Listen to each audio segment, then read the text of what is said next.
ඔයාට තියෙන යාගේ මානසිකත්වය නෙමෙයි යාට ලොකු ඩැමේජ් එකක් වෙන්න පුළුවන් ඒකෙන්. පොඩි වෙලාවක තෘප්තියකට එහෙම කෙනෙක්ගේ ජීවිතයක් කැප කරන එක ලොකු අපරාධයක්.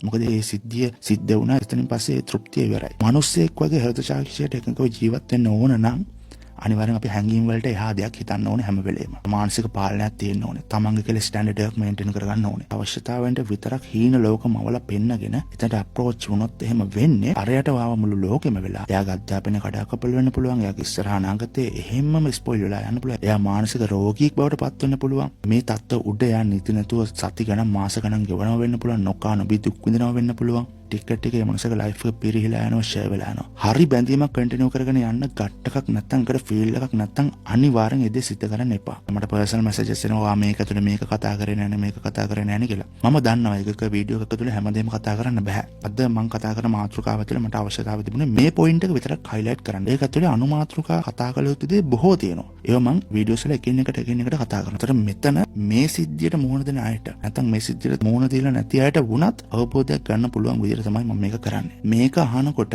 සාමාන්‍ය මානසිකත්වයක් තියෙන මනුස්සයට මේක දැනෙනවා. මේක අහනකොට ඔයාගේ හිත මේකට සමානුපාතිකව යන තැන් තියෙනවා. ඒ කියන්නේ ඔයාගේ මානසිකත්වය බොහෝ විට මෙතනින් කියවෙනවා. මම නන්දිමාල් එදිරිසූරිය.